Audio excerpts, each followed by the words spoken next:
John, thanks for joining RaithTV after that 3-1 victory against Dundee. How do you see the 90 minutes? I thought we were excellent actually, I thought to a man every single player was very good today, very good. I thought even with the upset, losing an early goal, the players didn't panic, they were very patient in our build-up and the way we passed the ball, and we played our way into the game, and I thought we dominated the first half completely. And good for Kyle Benedictus to get a goal, he's got his last goal was against Partick Thistle in the semi-final of the Cup. He doesn't get too many, but it was a well-worked move from a set play, which we work on. So we're delighted that something that you do in training has paid off, and we needed that goal to get us level, because the longer it goes, you're behind. But it was good to get it at that particular time, and I thought, young Kai had a great strike. The goalkeeper made a good save from him, and I think we had some good attacks, some good play, and that gave us the platform to go on. And I thought that in the second half, great strike for Regan Tummel to, hit a better ball than that. So a bit like a worldie in many respects. But Kai's goal, that's, somebody like him, he is a bit of a special player, and you can see when he comes in and he just, bent it away in the far corner. It was just the sign of a right top class football player, attacking football player. And obviously after that, Dundee had a bit of the ball and pushed us back, but we defended very well. And weeks gone by, we could have said Jamie McDonald saved us here and saved us there and made this save and that save. But today I don't think he was overworked at all. I thought because we defended so well and worked so hard, I thought that he was actually quiet today. Even although Dundee had a bit of pressure and a bit of the ball, I was quite happy that we didn't have to call on him too often. So all round, it's a great win, because we've got to give loads of respect to Dundee. They've got good players, and they are a good team, and they'll be there or thereabouts come the end of the season as well. Out with the Dundee goal and the early exchanges, your defensive unit was really strong. You mentioned Kyle Benedictus getting the goal, first league goal in just short of 5 years. Good performance. That he's gone off injured. Any word on that? Yeah, he's hurt his hamstring. I don't exactly know how bad it is at that moment. He was complaining about his groin actually before half time, and we were kind of keeping Ian Davison warmed up. But he got over it at half time, the physio worked on him at half time, and he was fine.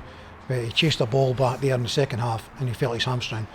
So I'm hoping he came off before it got too bad. But regardless, even a slight hamstring, you're still a couple of weeks. You're still a couple of weeks. So, it may be a little bit like Gozi done his hamstring against Hearts. You're probably looking at more likely to be available, next Saturday, not before next Saturday. So that's a kind of guide to a certain extent. Everyone's different, and you don't know exactly. Not every injury is the same. But I thought again, I was delighted with Timmy playing up front today. Give everyone a good look at him, and he pulled off a great strike for the goalkeeper to save, which was again another really good move, which Kai Kennedy's played him in behind, and a good shot with his left foot. But he worked extremely hard, and he was a strong boy with good pace to go in behind. And although the defenders, he knows they got a lad from Tottenham. He's played against the lad from Tottenham a lot. And actually, he told me that before the game. They didn't have the most experienced defenders in defence today, Dundee. But I thought what he did very well. And I know I moved on there, but the defenders partnership from Frankie Masunda with Benny also excellent, and Ian Davison coming on and just going in there and again just filling in there and picking up where he left off, winning headers for us and defending well. You took things on to speaking about Timmy. I was also wanting to ask you a wee bit about Adam King. Yeah. We didn't get a chance to catch up with him because of paperwork and such through the week, but tell us about the player that we're getting. Well, obviously Adam was a young player when I was manager at Hearts. He wasn't in the first team then. His brother was in the first team, Billy, but Adam was younger. But it wasn't so long after I left Hearts he came onto the first team scene and impressed so much that he went to Swansea, and maybe a little bit unlucky at Swansea. He had a number of loan deals, which I'm sure would have gave him bags of experience. So he has a lot of experience for someone so young. And he's like a lot of the guys that didn't just quite get a chance and get in and break in and get their foot in, on a first team pitch regularly enough. And Robbie's obviously taken him to Dundee United, and obviously he's not really played much of a part, particularly this season. But he's a boy who's still got a lot of potential, and he wants to come here. He wants to come here. He wants to come here, and he wants to play here, and he wants to show, what he's about. So the situation was that obviously there's a short term and there's a longer term. The short term, Regan Henry's out for 2 games. Ross Matthews, he's missed the Hearts' second game. He's missed the game today. It's a niggly Achilles tendon injury, and that could be exactly that, a niggly little one that could, if it's not repaired properly and given time, it could be off on. So we'll need to be careful. So we've kind of beefed up the midfield. I didn't try for one centre midfield player in the summer because I knew the 4 I had there were going to be good. I had the 4 players there. I've never tried to get a midfield player, never, and I've had millions put towards me, and I've just getting that. I'm happy with midfield, but after Tuesday night I felt we need to sort of beefing up the situation that we've got, and if we're going to try and be in the hunt come the end of the season, we're going to need that strength and depth and bodies.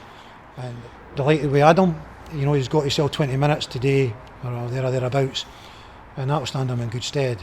I thought the midfield today, I thought young Dylan was excellent. I thought Brad came on to, did really well, really well. I thought him a wee bit to begin with, but he's certainly picked it up as the game went on, and good. And great for Lewis Vaughan, great to get a 90 minutes into Lewis Vaughan, and couldn't be more happy for someone. And this was a game where today he's took a few knocks, he's had a few bumps, he's went into a few awkward challenges, and if someone was going to go, let me went, it's not. He's come through it, and couldn't be happier for him. So all round, it's a good day for everyone Raith Rovers minded. So 2 games against Hearts, a game against Dundee, 6 points from 9. I don't think we can ask for an awful lot more than that. I think the nitpickers will be waiting for us to mix up Timmy and Tammy as the weeks go on. We're really impressed with what we've seen. But in terms of your wider squad, just sitting second in the league, Derby on the horizon, bit of cover in many kind of key places. You happy with your lot just now, John? Yeah, I am. I mean, I'm hoping obviously to get Ross Matthews back. Regan's obviously going to come back for the Morton game, being available for the Morton game, and if we could get Gozy back, yeah. I mean, honestly, I've said this before, and I don't mean to be flippant about it, but and I'm not the only manager that'll be in this situation, but we could fill the stand with football players. There are so many players that are available right now. Even in the house last night, I'm still getting phone calls, and I'm saying, no, look, no more. I've got football players coming up my ears, honestly. So I could bring in loads of players. But we've not got the money for it. First and foremost, we don't have the money. And secondly, but I need to be, because the directors have been very good, and they've said if the right player comes up, they could maybe dig a little bit deeper into their pockets and what have you. So it would need to be something that was going to be, a real sort of good addition. So I would still like to, because I think where we are, and we've got ourselves in a nice position, and we want to try and stay up there. And I think too many bodies is as big a problem as not enough. But if you can get that balance right, we don't know how many we're going to need. We know that as a football club we have injuries, so we are going to need as many players as we can probably under circumstances. So if we could add one more, it would be nice. Watch this space. Thanks for your team's performance today and your work over the number of weeks and months that's got us to this point, and we'll catch up with you soon, John. Thanks. It's for everyone, I mean, Paul and Blair, who are the full timers. Darren's been coming in a bit more recently, and Darren has been in a Saturday. Simon, Andy Tunnell, Stuart the physiotherapist, everyone, Katie the doctor. Everyone's been mucking in and doing a great job, and even over the COVID to everything, it's been it's all hands on deck. So it's great for everyone. Take care, John. Right, thank you.